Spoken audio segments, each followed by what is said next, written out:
Hello. We've got some important people in the audience I see with some stickers on.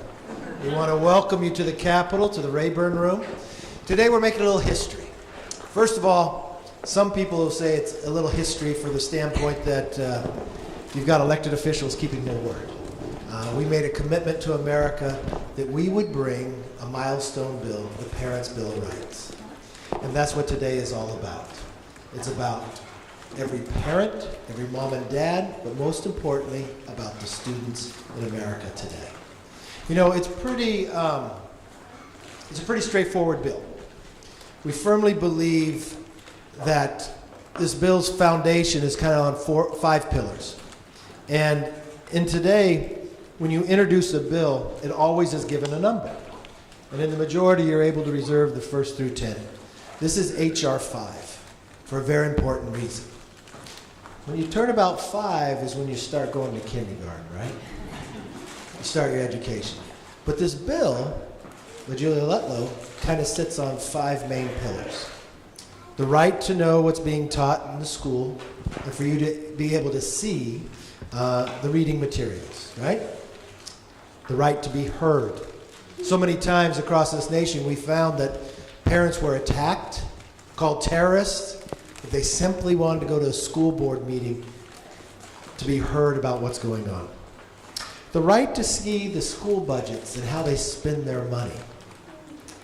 The right to protect your child's privacy. And the right to be updated on any violent activity at the school. We think these are pretty basic things that everybody and every parent should have a right to. Because it doesn't matter if you're from Louisiana, Florida, Indiana, New York, or North Carolina, or even California. It doesn't matter the color of your skin, your wealth. When you have a child, that is the most important thing in your life. You'll give your life for that child.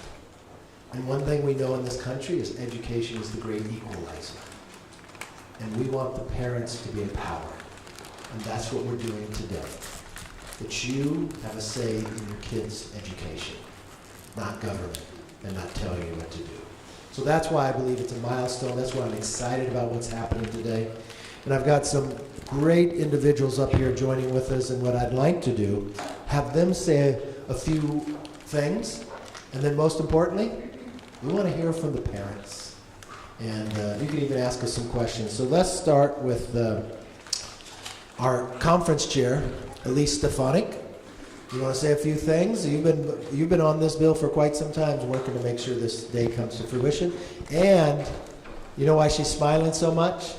Because she's got this young child named Sam that even smiles more. Happiest baby I have ever met. I love seeing Sam whenever I get the chance. Go ahead, Elise. Well, thank you to our speaker. Thank you to all of you for being here today. It's great to see so many kids. It's great to see so many parents in support of the Parents' Bill of Rights. When I was first elected to Congress, I wanted to be on the Education and Workforce Committee because education was so important in my life. And my parents' advocacy to ensure that I had the best quality education, were it not for that, I would not have had the opportunity to serve my district in upstate New York. And Speaker McCarthy is right. There is nothing more life-changing than becoming a parent. I am the proud mom of Sam. As Kevin mentioned, Sam is 18 months, so I'm the newest mom in Congress, and we are proud to be standing up for families, for parents, for grandparents, but most importantly, for kids across this country. So thank you to Julia Letlow for introducing this bill. We're excited in this House Republican majority that we will pass this bill, and a thank you to my colleague, Chairwoman Virginia Fox, who has been such a leader on this issue as well. Let's turn to our chairwoman, Virginia Fox, who education has been her life. She comes here as former president of a college. Her whole focus has been on education. She is the chair of the Committee on Education, and she has just been such a champion for the parents and the students. Chairwoman Fox? Thank you, Mr. Speaker. And Mr. Speaker, in his opening comments, said education changes lives. It certainly changed mine. I grew up in a house with no electricity, no running water. And so education was absolutely the pathway for me. And I am so grateful to have the opportunity to serve in Congress and serve as the chair of the Education Committee. And I also am a parent and a grandparent.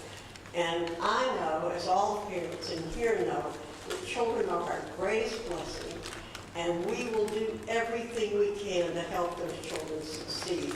And even though I was very poor, my parents insisted I do well in school.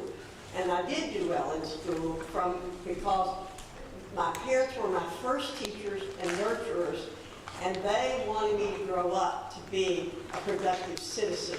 And that's what all parents want for their children. But what's happened over the years, and I've seen it because I've been a part of the education bureaucracy. I was on the school board for 12 years. Is unfortunately, the bureaucracy has branded teachers with a branded parents with a scarlet letter and called them terrorists. We cannot have the education bureaucracy call parents who care about their children, are involved in their children's education, radicals. That's not a radical idea, except if you think about our country being a radical idea in pushing freedom for everybody. That's abhorrent and antithetical to American values, and we want to stop that. And I want to say I'm proud of the number. You have the number 5 because it is my favorite number. It's a very strong number. This is H.R. 5. That means how important we think it is, but building on the 5 pillars. And the author of this bill, the Parents' Bill of Rights, she's a congresswoman, but she'd first tell you she's a mother to 2 wonderful children. Before she ever got to Congress, her whole focus was on education. And you know what? She never changed when she got to Congress, and she's proving it today by the Parents' Bill of Rights. Julia Letlow. Thank you so much, Mr. Speaker. I am thrilled about today. I am so honored. Thank you for entrusting me to author the Parents' Bill of Rights. You know, I think the pandemic brought to light for a lot of us moms and dads, for the first time ever, we sat down and we saw what our children were being taught through the virtual classroom. And when we saw that, so many of us were disheartened with what we were viewing. And so then we did the right thing, right? We went to our school boards and we voiced our displeasure. But we were turned away, and some of us were even labeled domestic terrorists. That was absolutely not right. And so that was the impetus for this bill. That was it. Thanks to all of you in this room, for the parents, for stepping up and saying, no, enough is enough, and we are going to fight to make sure that our voices are heard. That we have a right to have a seat at the table when it comes to our children's education. This bill is going to ensure that moving forward. Thank you so much, Mr. Speaker, for this opportunity. You know, you raised a very good point. The pandemic was so difficult for our entire nation. But the one thing that came out of it, we started seeing what was being taught in our schools. We saw seeing what they were reading. That's something we should have every day. But then we had to fight to find it out. And then when we fought to make our voice, we were attacked. No longer will that take place. You know, a new member to Congress, but not to a new member to working so hard, not just for his children, but for his constituents and Mayor, Congressman Bean. Why don't you talk from Florida? Speaker McCarthy, what an honor it is to be here. Thank you so much, Virginia Fox, Dr. Fox, thank you. To all the kids out there, I've got a question for you. All the kids or students, please, if you at least got to leave school early today, raise your hand. Hey, all right. That is certainly exciting. So I'm going to give you a little tip. All the kids, and I know we've got even some high schoolers here. Here's a little tip. Just tuck it under the way. And something Bean told you along the way is over the next several months, in fact, over the next year, anytime you're asked to do an essay, mention the fact that you were in Congress. When I was in Congress, this is what happened. So you're going to get a couple of extra credit by saying you spent the afternoon in Congress. It's a big deal that we're here today. I got to start the fight that Representative Letlow talked about, that our eyes were open, what was happening in the classroom. We were shocked. And so we began the fight. I was part of the state legislature last year in the free state of Florida, where we had an empowering bill that really should be titled, Let Kids Be Kids. There's just a small window where kids have that innocence and let them enjoy it. And in fact, let's let them learn colors and addition and reading. We don't have time to learn anything that's inappropriate. So we passed that bill, and that is the start of a revolution. Now, you would think who could be against letting kids be kids? Who could be against, you know, when Speaker McCarthy talked about the bill about letting parents be involved in their kids' education, who could be against that? Well, I've only been here for 8.5 weeks, and you would be surprised. I know that everything, every bill, even the ones that you think, who could be against that? There is a fight coming up on the horizon for this bill. I'm committed. We've got a great leaders, and I'm just happy to be a part of it. And guess what? Because you're here, you're now a part of it. So we're all a team. Let's go get it done. Great words. And one thing to all the students, you're always given homework. This is your homework from here. You need to follow H.R. 5. So you follow, it's going to be introduced. You follow it through committees. You write your member. Advocate for what you believe in, right? And as we move this bill through, I'm going to invite you back. Because as long as you're not in high school 12 and under, we'll bring you onto the floor and we'll let you watch when we vote that bill and get it out, all right? There'll be some advocacy here for us. And our next Congresswoman, she's worked so hard on this subject even before she got here. Congresswoman Erin Houchin from Indiana, just working.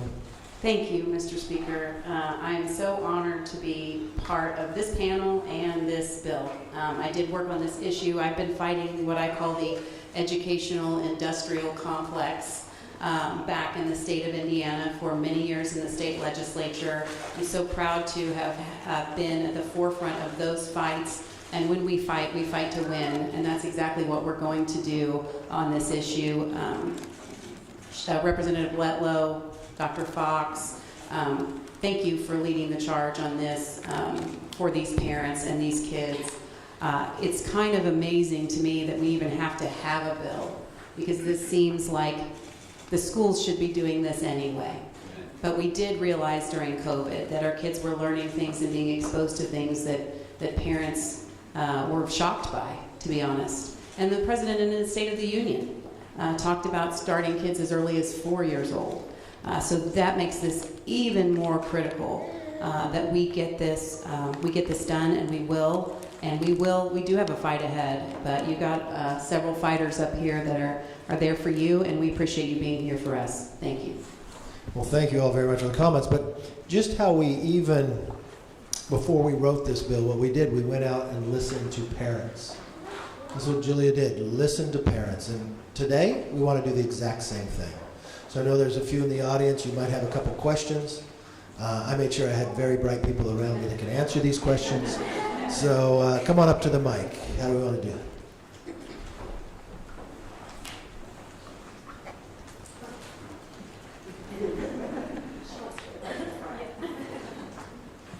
Good afternoon, and thank you for this opportunity to speak. Go ahead and introduce yourself and Yes. My name is Neely McAllister, and I am a Fairfax County mother of four. Three of my daughters are still in school. I have 2 high schoolers, and I have one in 5th grade. It is no secret that Fairfax County is one of the worst school districts when it came to pandemic mandates and school shutdowns. After Governor Youngkin announced his executive order banning mask mandates in school, my daughter, who is here with me now, she stood firm in her decision to no longer wear a mask to school. And for that, she was suspended 11 times. 11 times for not wearing a mask. Think about how absurd that sounds. That even the New York Times recently had to admit that masks were essentially ineffective and useless, despite all the negative consequences caused by heavy-handed mandates forced onto us by bureaucrats and teachers' unions. There was a silver lining. Parents in Fairfax County and in school districts across this country now had a front row seat to what their children were learning in school. And in most cases, we were dismayed and appalled at the adult subject matter that was not only on the bookshelves, easily accessible on the bookshelves of taxpayer-funded libraries, but also be enforced upon them in the classroom. So not only were we finally figuring out that they were actually being taught in schools, but it exposed the complete disdain for parental input. As parents, it is our primary duty to protect our children and preserve their innocence.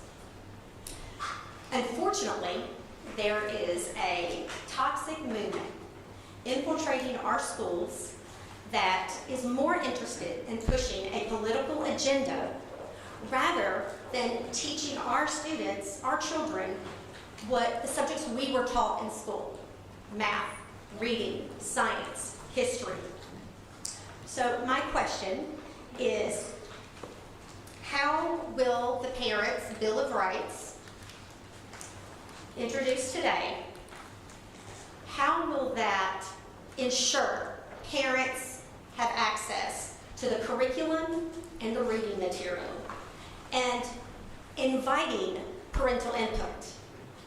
I want to know how this bill intends to put the power back in the hands of the parents. Well, thank you so much for your advocacy. Fairfax County, we know, was really ground zero for raising the national consciousness on the importance of this issue. Thank you to you for being here on behalf of your sisters and your siblings. And we are very proud as Republicans and in this Republican majority to be the party of parents and be the party of students, our next generation of leaders. Two important aspects of this bill are ensuring and requiring that curriculums are not only made public for anyone to access, but that any parent at any time can have individual access to that curriculum. We also go a step further. Any content or book in the school library or in the classroom or online content that is being taught, parents are able to review that at any time. That's important to me as a young mom. I think about my son Sam's educational future, what kids are exposed to in terms of the content, in terms of what they're reading. That is really important for parents to be able to review that material. And I will tell you, from the state of New York, we were not like the free state of Florida. In fact, we were one of the last states to lift the mask mandate, which hurt our kids, particularly hurt our kids who need special speech language educational opportunities. So I'm proud to be an advocate for parents and, most importantly, students. Transparency is important, access to curriculum and the ability to review curriculum is important. So thank you for being here today, and we are so proud of Governor Glenn Youngkin's leadership on the education issue. Thanks. Now, what's your name? Rona? Rona. Well, I just want to say this. By you standing up shows your fortitude, shows your perseverance. And what it really tells me is I'm probably going to be voting for you one day. I'm very proud of you, and keep up the hard work, all right? When you think about this bill, think about this empowers you too, okay?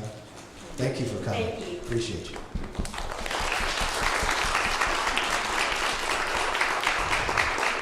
Do we have some more questions out there?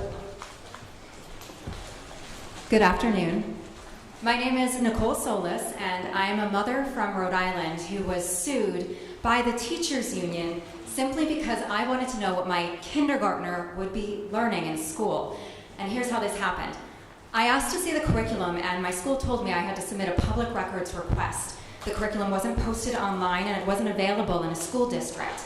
Then I asked them if they were teaching gender theory, and they told me that they don't call children boys and girls, and they embed the values of gender identity into every classroom, including kindergarten, and they didn't want to answer any of my questions further. They told me that they would communicate with me only through public records requests, and that is the only way I could get my questions answered. And when I did submit the public records request that they told me to submit, and I submitted hundreds because I had hundreds of questions, my school board then put my name on the agenda of a public school board meeting and held a public school board meeting to discuss suing me for submitting the request that they told me to submit. In a 5-hour-long school board meeting, they openly debated my moral character, my political motivations. They said that I was causing chaos, wreaking havoc, harming the district, harming children, One school board member even said she felt unsafe and started to cry because, as you see, I'm really scary standing here right now. And they really just tarred and feathered me for asking questions. And they had never met me before, and this was the first school board meeting that I had ever been to in my life. They wanted to send a message to other parents that if you ask questions, they will come after you. Well, at the end of this meeting, they decided that they wouldn't sue me for asking questions because they never intended on actually suing me. They just wanted to publicly humiliate me in a school board meeting that was a show trial.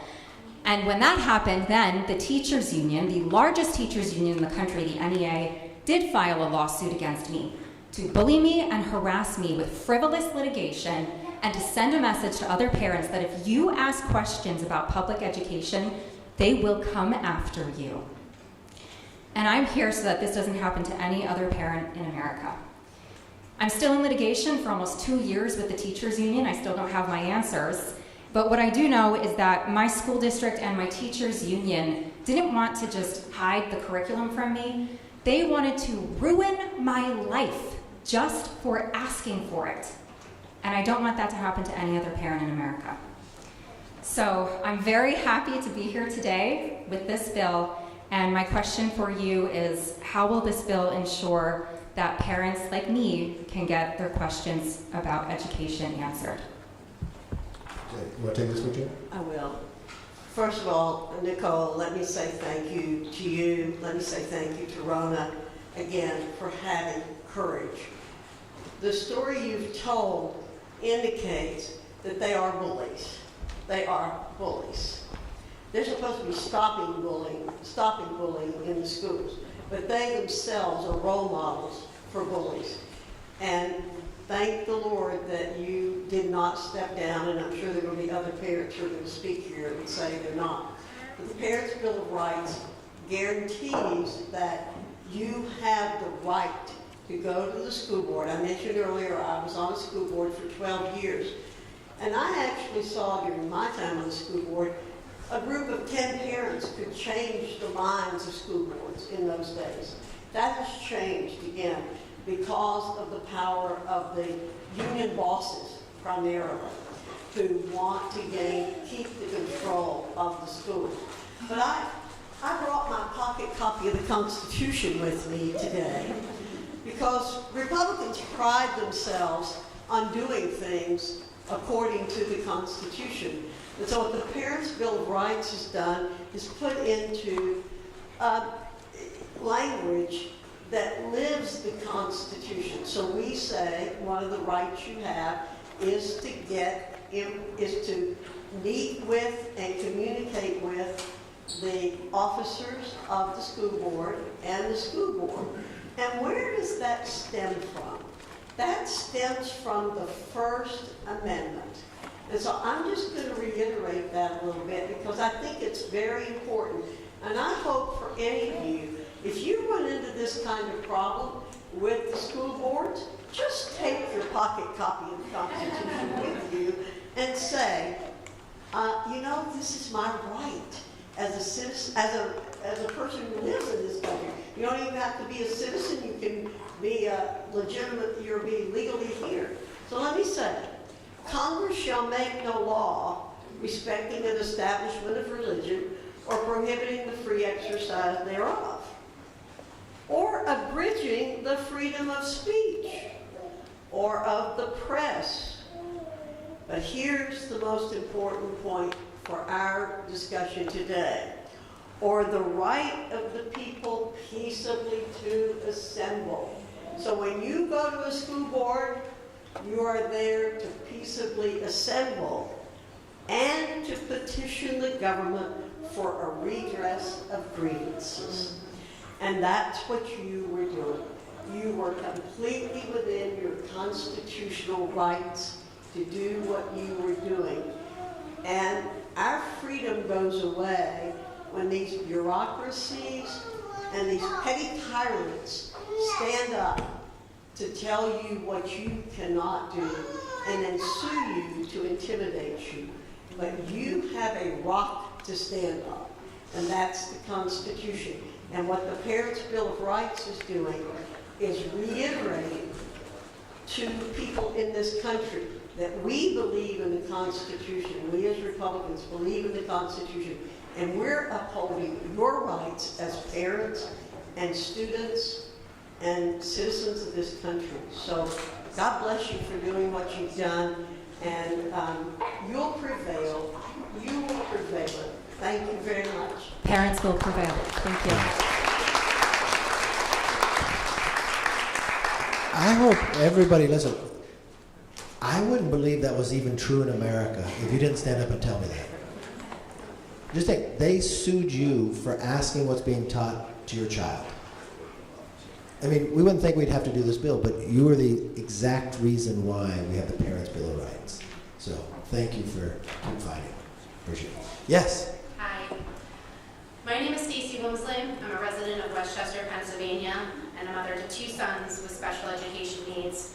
One of my children actually has a speech disability, so the maths issue, the access to speech and language services is very near and dear to my heart. I also currently serve as a school director for the Westchester Area School District and was elected in 2021.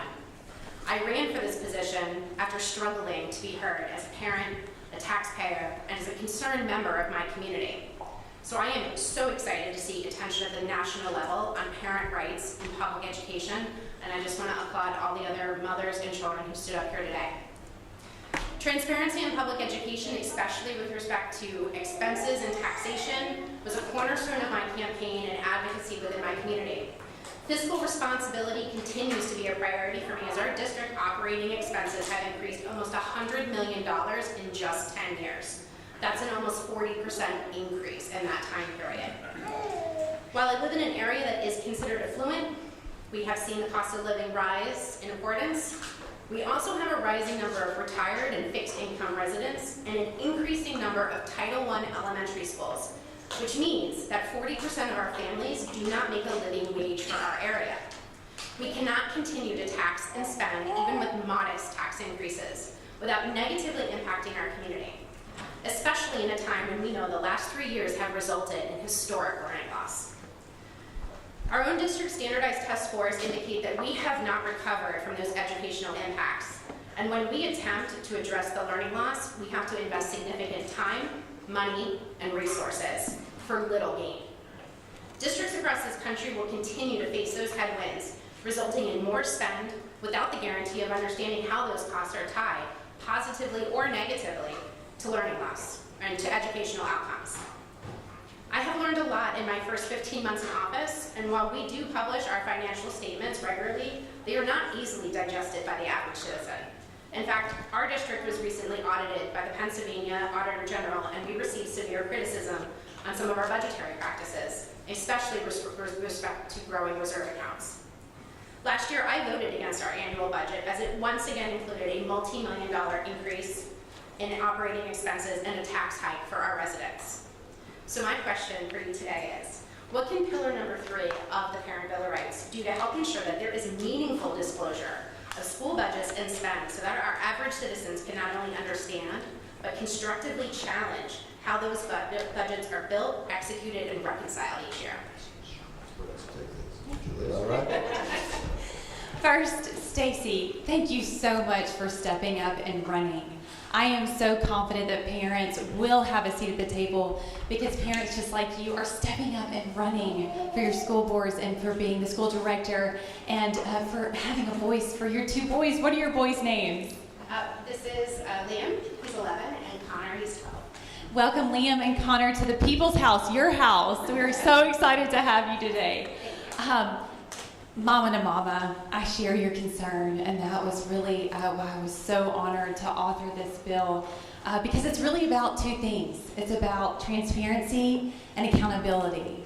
And it's not an attack on teachers, because don't get me wrong, I am an educator myself. I know how hard that is. Our teachers are our heroes. But it's about a partnership. I think we were speaking earlier. Any teacher will tell you that when parents are involved, students succeed.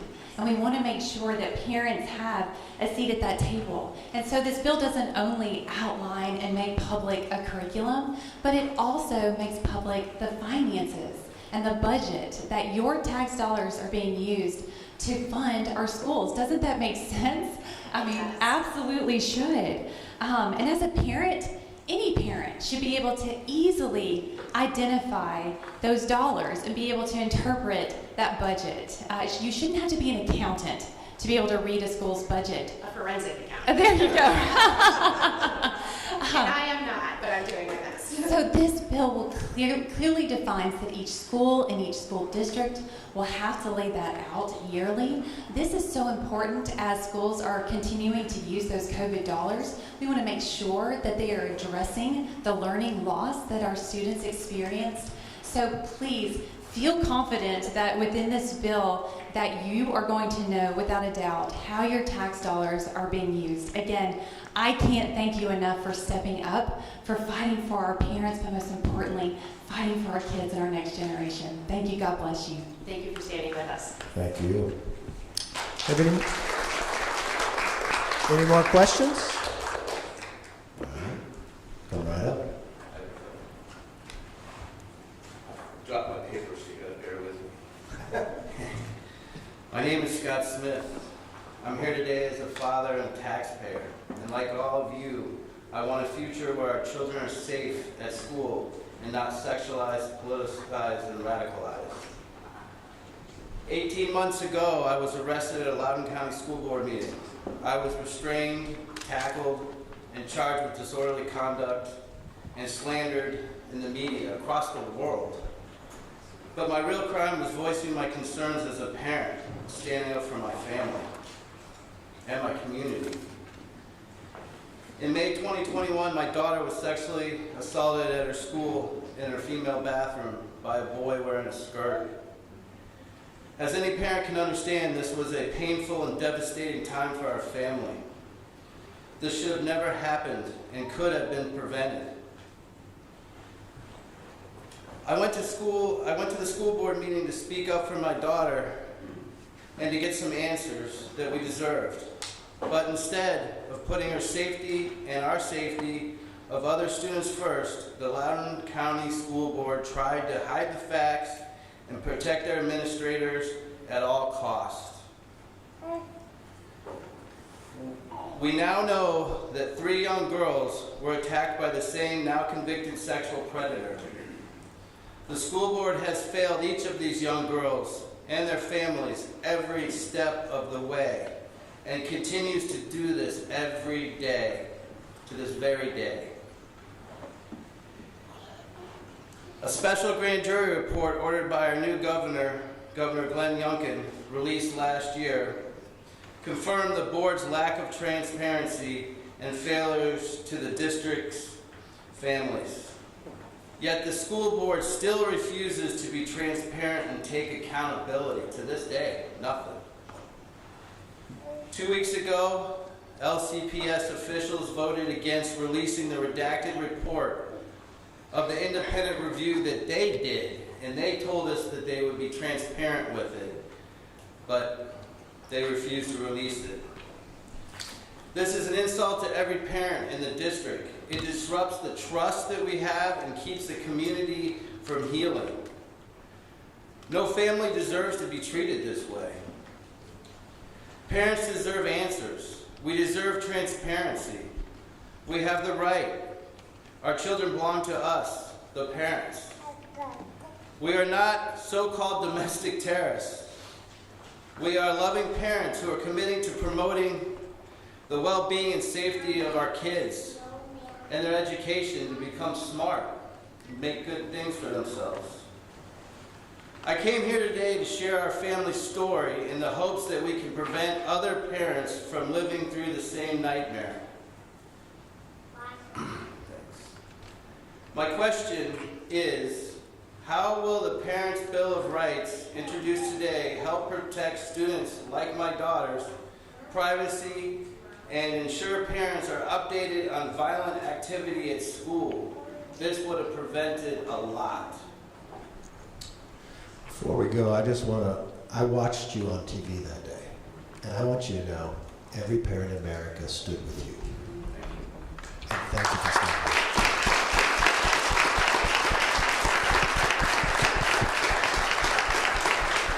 Thank you for being here. Would you guys like to take this? Sure. Thank you. First, I'm so sorry that you and your family, your daughter, any parent would have to go through that. What happened in Loudoun County was outrageous and continues to be outrageous. And I share the speaker's sentiment that we were with you then, we're with you now.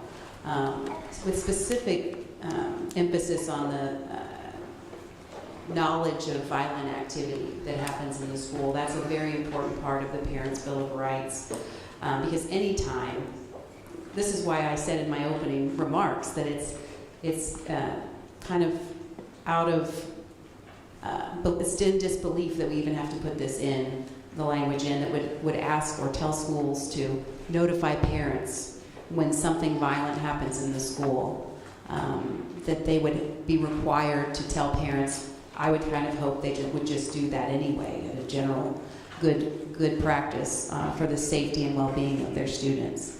But the Parents' Bill of Rights Act, it does require students to notify their parents of violent activity.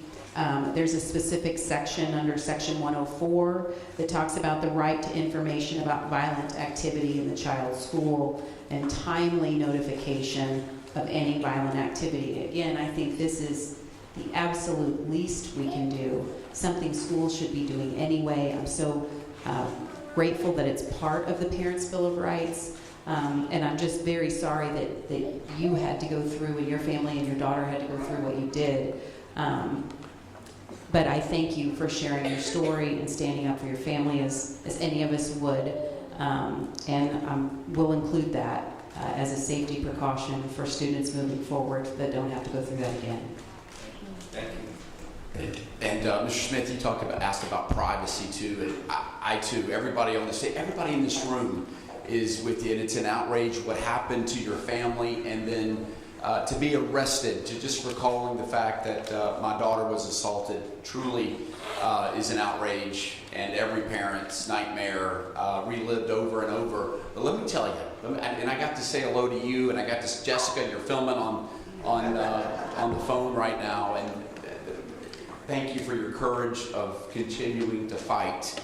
I can tell you this. I can tell you, you and Loudoun County, your story in Loudoun County are part of the foundation of why we are here today. Your story that should never be repeated ever again. Everybody's story, the Rona getting suspended, Nicole getting sued, the questions about just transparency are all outraged. But to be arrested for coming forward as you did truly weighs on all of our hearts. Privacy. Let me tell you what we're doing. Privacy. We're first of all saying schools aren't going to sell kids information or information about kids. Parents, when schools systems develop their standards on privacy, what those will be going forward. Parents, there needs to be at least a parent part of that procedure going forward.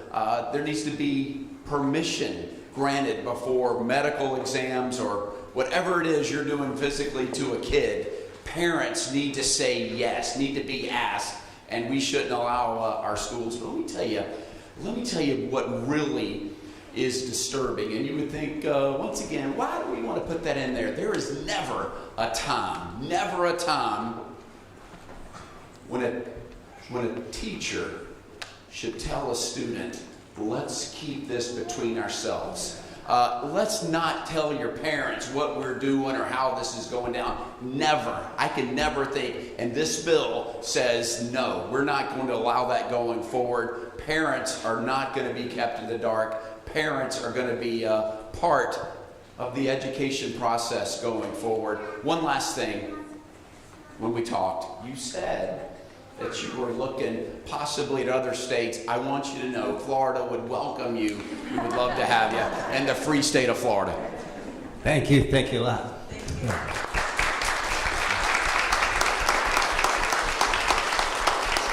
First of all, for every parent got up and for every student who've been harassed in school, thank you for standing up, because you're saving other parents and students by doing that.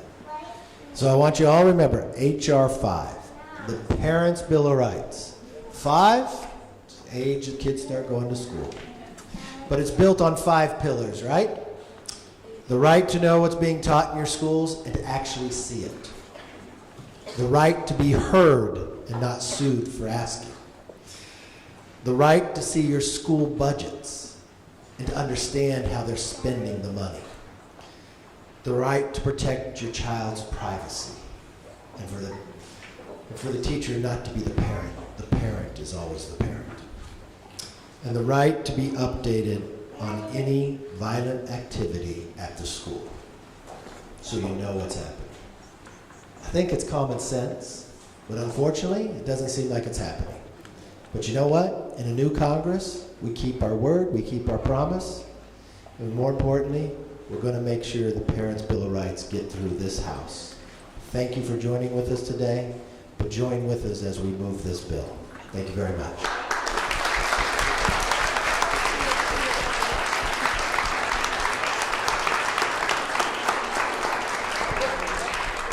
Most importantly.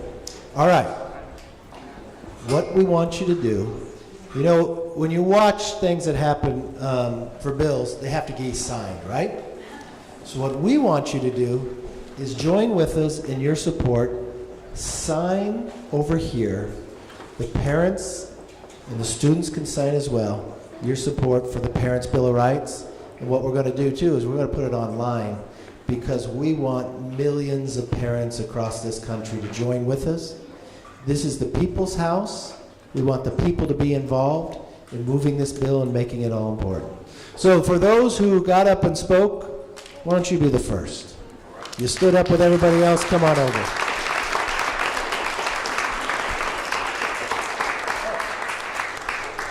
And for all the kids, we got certificates for you too, yeah.